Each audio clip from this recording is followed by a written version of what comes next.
Welcome to this week's episode of Pastor Scott Attempts an Answer. And you have been sending in all kinds of questions, and probably more than I can handle during these episodes. So I'm just going to choose one this week, and then I'll tackle more next week, and then I'll respond to you personally if you haven't heard from me through the YouTube channel. And so today's question is a very important one and a bit of a tricky one. So let's get to it. Here's the question in its entirety, and then I'll do a little summary of it. After the flood, when Noah and his family start to live on land again, it seems that there are many other people also living. So has the author skipped many years so the story can continue? So this is a question about the other people. As Noah and his family kind of repopulate the earth, where do all the other people come from? Maybe that's a simple way to put it. Well, this is part of a bigger question all around the story of Noah. And it's important that we dig into this and do it honestly. I think sometimes as children, we hear these great stories. We hear stories of Moses and we hear stories of Noah, and we are locked into that Sunday school mentality about those stories. But then as adults, as we start to read through the scriptures for ourselves, we go, wait a minute. There's a whole bunch of the story that we conveniently excluded from our Sunday school telling, and that's on purpose. And so when we see Noah and the ark, and it's painted in our preschool or our nurseries, it's a beautiful picture. There's rainbow, there's happy animals, there's a lovely ark, and there's nothing of the destruction of all the other peoples on the earth from the flood. And so we tell the children one way of telling the story, but as adults, we have to be honest with the rest of the text. And I think that's what this question is getting at, is honestly looking at sort of the rest of the text and what happens. And so I encourage you to do that, to work through these ideas. Well, I think a part of the reason for this question is that the story of Noah is morally and historically complex. So how do we approach it? I'm going to give you three possible solutions, and this is going to be kind of a choose your own ending kind of answer to this. In fact, I'm not just going to spoon feed an answer, but I want to give you a direction for thought and prayer, and then we can come back and enter into a conversation about that together.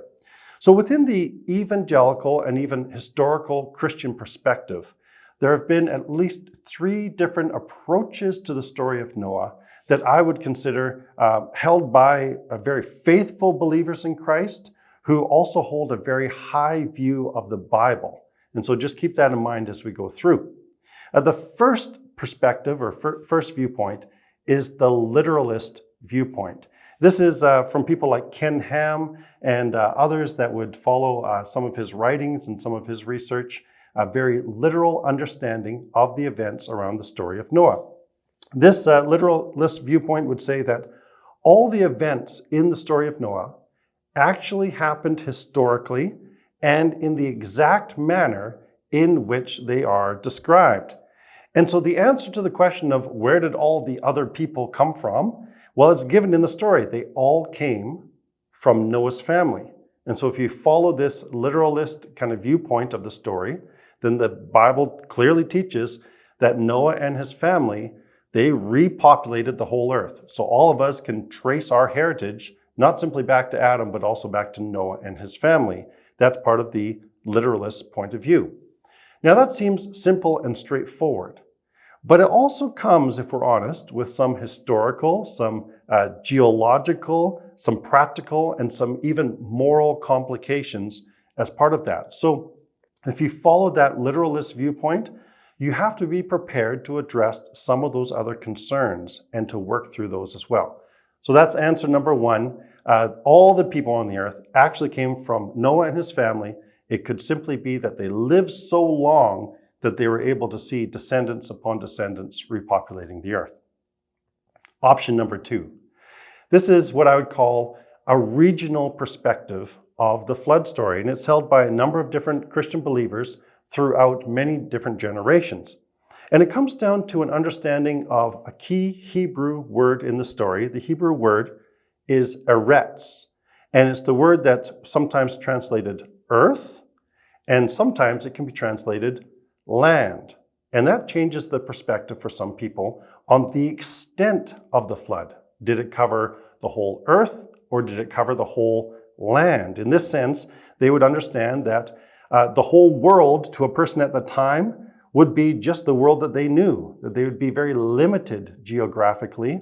And so a flood that filled their land would seem like the whole world is flooded.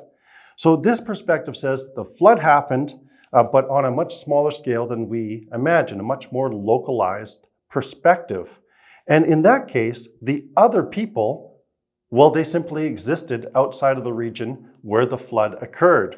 And so if you take that perspective, that's one way of understanding it, and it seems like a nice solution. However, it doesn't always account for some of the language that we find in the text that talks about the grand scale of the flood, even covering the mountains. I can't imagine that being terribly localized. And so that's one perspective, but again, you have to wrestle with some of the implications of that story. Okay, the third perspective. This is what I would call the figurative language perspective, and it's held by key evangelical scholars, including Tremper Longman, who taught at Regent College. And this is a direct quote from Tremper Longman. He says, "We should view the flood as an historical event, but one depicted using figurative language in order to communicate its important message." So the idea is that a flood occurred, but then that story was taken and given, retold again and again with using figurative language in order to drive home the bigger point. Now, we do this often. Sometimes if I go on holiday with my family and I go to grab my daughter's suitcase and I'll say, "This weighs a ton." I don't literally mean it weighs a ton. I mean, my daughter, who's very precise with words sometimes, could come back and say, "Dad, that only weighs 60 pounds. It's nowhere near a ton." But you understand what I'm saying when I use this figurative language to drive home a point. And Jesus uses that kind of language too. When he says, if your eye offends you, pluck it out, or if your hand offends you, cut it off. I don't suggest you go out and do those things, but we want to get to the larger point. And so in this sense, then our focus of the story is looking at what is the larger point that's being made by the author. So people that would hold to this viewpoint, like Tremper Longman, often point out that there are many other flood narratives that existed, some of them even written before the time of writing in Genesis. So the Epic of Gilgamesh is a flood story in other traditions, in other cultures that's written that really parallels the event of the story that we find in Genesis.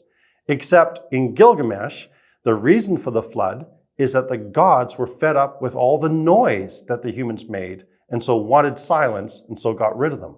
Whereas in the telling of the flood story in Genesis, it's human sin that causes God to act.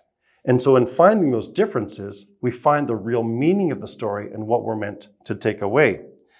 So this is kind of an enticing viewpoint for a lot of people, but then it creates a bit of a crisis for us in some ways, because we begin to ask, so what stories in the Bible are actually historically accurate and which ones are just using figures of speech or figurative language?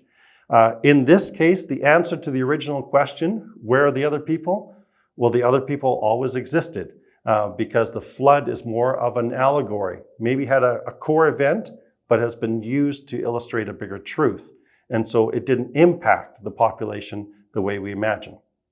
Okay, that might not be a satisfactory answer to you, but there's three options to pursue and look at.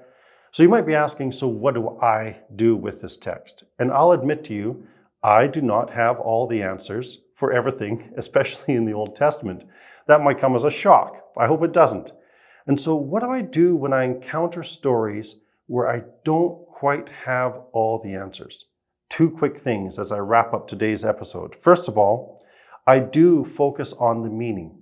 This story of the flood is not being told simply to give us historical information. It's actually being told to bring to us theological truth. And no matter what we think about the actual events, focus on that theological truth. What does this story tell us about God? What does it tell us about our world? What does it tell us about ourselves? That's really why the author is putting it in here. And that's how the flood story is interpreted throughout the Bible. Meaning is essential, especially theological meaning. Now, Tremper Longman and others have pointed out that in some of the origin stories in Genesis, like the Garden of Eden, like Cain and Abel, like the flood, like the Tower of Babel, they all follow a very interesting pattern in the telling of the story. And the pattern goes something like this. There is an incident of human sin. And then, in the telling of the story, there is a judgment speech by God. And then, there is a token of grace offered by God. And then there is the actual act of judgment. And that pattern follows through pretty consistently through some of those origin stories. Well, it gives us a clue into what's happening in the meaning of this. It tells us that humans, our natural tendency is to follow our own heart, which is sinful. And so we default to selfishness and we default to sin. It also tells us that God abhors sin. He doesn't like sin because of how it destroys the earth, how it destroys our lives, how it separates us from God.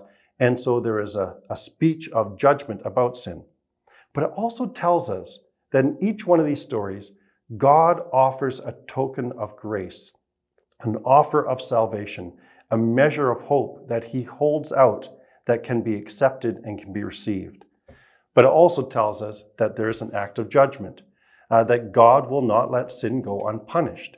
And so that's all part of what's happening in this story. And if you can hold on to that, then I think beyond all the questions which are legitimate, which you can have, hold on to that core truth. One last thing, and this is the ultimate question for me when I come to Old Testament writings. What does Jesus or the New Testament do with it? What does Jesus or the New Testament do with the story of Noah and the flood? Well, we get a very clear and precise understanding of that when we turn to Matthew chapter 24 and verses 37 to 39. And I'm going to read it in the Message translation as Jesus spells out and refers to the flood of Noah. And he says this, "The arrival of the Son of Man will take place in times like Noah's. Before the great flood, everyone was carrying on as usual, having a good time right up to the day Noah boarded the ark. They knew nothing until the flood hit and swept everything away." Do you see how Jesus takes the flood narrative very seriously as a historical fact, but also as a specific theological fact? But the way Jesus applies it is important for us today. He's basically saying at the times of Noah, everybody went on with business as usual and ignored the fact that judgment was coming. And he says, don't do that again. Make sure that you're ready. Make sure that you're ready for the coming of the Son of Man, because it will catch so many people by surprise. In fact, later on in the text, he says this, "So stay awake, alert. You have no idea what day your master will show up." And so the ultimate question, even though we have lots of questions about the story of Noah, the ultimate question that Jesus asks of us is this: are you ready? Have you accepted God's token of grace within this time? Because now is the day of salvation.